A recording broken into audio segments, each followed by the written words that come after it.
haddaba warbixinteena waxaan si gaar ah diiradda ugu saaraynaa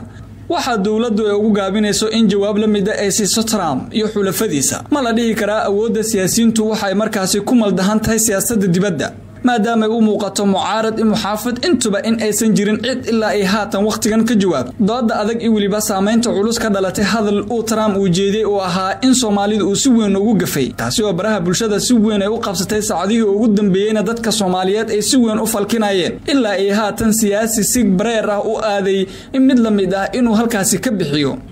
madaxweyne ama qof kale oo madax kale in markii uu wadan kale wax ka sheego oo nidaamka oo diblomaasiyadda oo maartay oo ka baxo waxa wanaagsan qofka oo qofkaas hadlay oo khaladkaas galay qof u dhigma inuu hadlo maxayse inta badan falanqayaasha siyaasaddu ka yiraahdeen doorka dawladda iyo waliba gaabka waqtigan ee ka muuqdo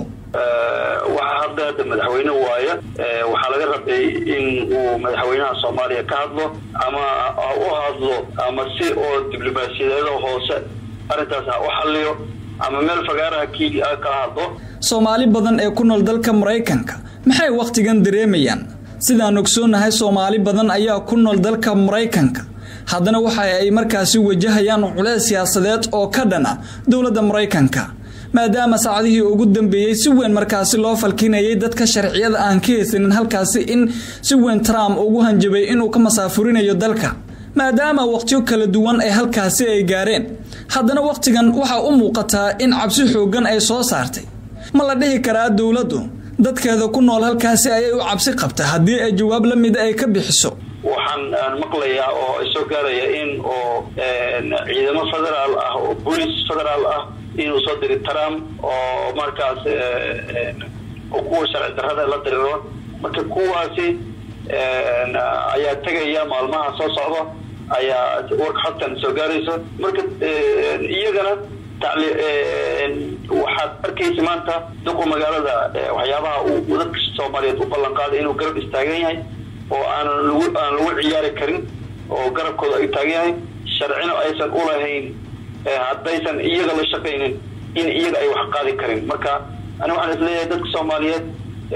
hadda halka joogo sharci darrada jooga wax badan sharciyada wixii ku joogo maanta karaan laakiin dadka qiyamka iyo waliba sharafka dadka Soomaaliyeed waa mid muhiim u ah dawladda in ay difaacdo haddana waxa muuqata gaab weyn oo ku saleysan inta badan markaasi ay su'aalo adag dul hooganayo siyaasiyiinta Soomaaliyeed mana jirto siyaasi mucaarad iyo muxaafid cid u jawaabtay ama mid la mid ah siisay Trump ilaa ay waqtigan waxa dawladdu ay ugu gaabinayso in jawaab la mid ah ay siiso Trump iyo xulafadiisa ma la dhihi karaa awoodda siyaasiyiintu waxay markaasi ku maldahan tahay siyaasadda dibadda maadaama uu muuqato mucaarad iyo muxaafid intuba in aysan jirin cid ilaa ay haatan waqtigan ka jawaab